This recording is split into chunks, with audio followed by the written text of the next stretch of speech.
కూడా ఏమంటే చెప్పలేము, జరగచ్చు, అవకాశాలు అయితే ఉన్నాయి.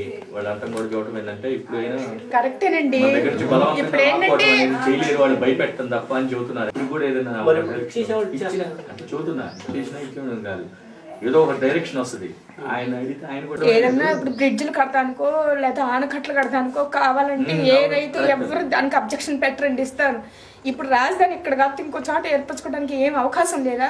వేరే సోర్స్ లేదా? అవకాశం భూమి కాకుండా మధ్యలో ఏమన్నా పండిస్తారా? ఇన్ని ఎకరాలు మీరు ఆగం చేసి పంటను ఎక్కడ పండిస్తారు? పంటలో ఎక్కడ మీరు ఆ పంటను వేరే చోట ఎక్కడన్నా పండించి చూపిస్తారా? ఏమి రుణమాఫీ చేయలేదు, వాణిజ్య పంటలని తెలుసు కదా, మరి ఎందుకు తీసుకుంటున్నారు ఆ భూములు? చాలా తప్పు కదా అది. మాకు 30కే ఉందండి, మా ఇంట్లో అత్తగారు ఉంది, మామగారు ఉన్నారు, వాళ్ళకి మందులు కానీ నా పిల్లలు సివిల్స్ కోచింగ్ చేసి తీసుకుంటుంది. బాబు 10th క్లాస్ చదువుతున్నాడు, ఇంటికి ఒక ఉద్యోగం. ఎవరికి ఇస్తావు ఉద్యోగం? ఇక్కడ నట్టి సముద్రంలో ఉన్నాళ్ళకి నువ్వు ఉద్యోగం 10th క్లాస్ చదివే పిల్లాడికి నువ్వు జాబ్ ఇస్తావా? నువ్వు ఇచ్చేది మాకు 35,000 వస్తాయి సంవత్సరానికి 35,000 నీ కరెంటు బిల్లు సరిపోద్ది కడతానికి. ఇస్తున్నారు. ఇచ్చేవాళ్ళు ఎలా ఇస్తున్నారండి? వాళ్ళందరూ వ్యవసాయం చేసేవాళ్ళు కాదు, వాళ్ళు కవుల మీద ఆధారపడే వాళ్ళు వాళ్ళందరూ.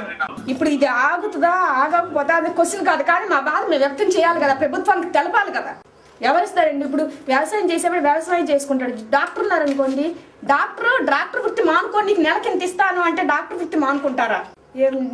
నాకు సమాధానాలు ఎవరు చెప్పలేరు కదా. ఇప్పుడు సిఆర్డీఏ కమిషనర్ కానీ చంద్రబాబు గారిని దగ్గర కానీ మాకు ఏమైనా ఇంటర్వ్యూ వెళ్ళడానికి ఏమన్నా అవకాశం ఉంటే ఇప్పించండి, మేము చంద్రబాబు నాయుడు గారితోనో సిఆర్డీఏ కమిషనర్ గారితోనో మాట్లాడతాం. సిఆర్డీఏ బిల్లు ఎందుకు నిజంగా రైతు పక్షపాతే అయితే చంద్రబాబు నాయుడు గారు సిఆర్డీఏ బిల్లు అక్కర్లేదండి. ఆ సిఆర్డీఏ బిల్లు మా మీద ప్రయోగించడానికే తీసుకొచ్చారు అని నేను అనుకుంటున్నాను.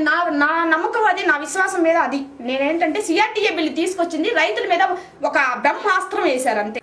ఒక పోలీసు వచ్చారంటే నేను ఇంట్లో లేను, బయటలో ఉన్నాను, మరి తెలియదు, మామయ్య గారిని అడిగారంట. అన్న విషయం నాకు ఇప్పుడే తెలిసింది, నేను ఇంకా ఇంటికి వెళ్ళలేదు. ఇంతవరకు ఎవరు ప్రశ్నించలేదు. నేనేం తప్పు మాట్లాడాలని ప్రశ్నించాలని నా అది నేను చెప్పుకోకూడదా? నాకు వాక్ స్వాతంత్రం లేదా? నేను ప్రజాస్వామ్య ప్రభుత్వంలో లేదా? నేను నియంత్రిత ప్రభుత్వంలో నేను ఉన్నానా? ఏమి లేదు, నేను ప్రజాస్వామ్య ప్రభుత్వంలో నేను ఉన్నాను, వాక్ స్వాతంత్రం ఉన్న ప్రభుత్వంలోనే ఉన్నాను. కాదని చెప్పమనండి, మానుకుంటాను మాట్లాడటం. రైతులు నోరు నొక్కేశారు కాబట్టి మాట్లాడలేదు. సలహాలు ఇచ్చిన ఎవరికి వాళ్ళకి భయపడి ఊరుకుంటున్నారండి. సలహాలు ఇచ్చినా ఎవరు పట్టించుకునే స్థితిలో లేరు. భయం, ముందు మెయిన్ భయం. లాగేసుకుంటారు, ఎక్విజిషన్ చేస్తారా లేకపోతే ఇంకేమన్నా చేస్తారా, గ్రీన్ బెల్ట్ వేసేస్తారా అనేది ఇంతవరకు ఏ అధికారి వచ్చి రైతులకి క్లారిఫికేషన్ ఇవ్వలేదండి. ఇస్తే మా పని మేము చేసేసుకుని వెళ్ళిపోతాం అన్న వాళ్లే కానీ మీరు ఇదిగోండి ఇది క్లారిఫికేషన్. మీ సిఆర్డీఏ బిల్లు చదివి ఒక్కడు వినిపించాడు అశోక్ మీకు ఎవరికన్నా? తెలుగులో రిలీజ్ చేసి పేపర్లు ప్రతి గోళ్ళకి అంటించమనండి సిఆర్డీఏ బిల్లు. ప్రతి ఊళ్ళో పెద్ద పెద్ద అక్షరాలతో గోళ్ళకి అంటించమనండి సిఆర్డీఏ బిల్లు. పల్లెకి పట్టుకొమ్మలు పల్లెలే అని చెప్పి ఆ పల్లెల్ని నాశనం చేస్తుంటే ఇంకెక్కడి నుంచి వస్తాయండి పట్టుకొమ్మలే? సింగపూర్ అంటున్నారు కదా, సింగపూర్ లో అడుక్కునే జాతి ఎక్కువ, ఉన్న వాళ్ళ జాతి అంతకన్నా ఎక్కువ. మేము కూడా ఒక చెప్పు పెట్టుకుని పోతాం బజార్లో అడుక్కుంటాం చంద్రబాబు నాయుడు మీద పడి ఏడు. అసలు ఇన్ని కాదులు పెట్టాల్సిన అవసరం ఏంటండి? వాళ్ళని ప్రతి రైతు దగ్గర పంపించి మీకు ఎంత అవసరం అంత ఇప్పించి మీరు కొనుక్కోండి. ఉన్న ఇంట్లో ఉన్న ఊళ్ళో కన్న తల్లిని వదిలేసి ఎవరైనా వెళ్తారండి? కన్న తల్లి లాంటి భూమిని వదిలేసి ఎవరన్నా వెళ్తారా? దాకా బతికి ఇప్పుడు చచ్చిపోయి అప్పుడు బతకమంటారా? ఎప్పుడో రేట్లు వస్తాయి మేము డెవలప్ చేసి ఇస్తాము అని అంటే కరెక్టే.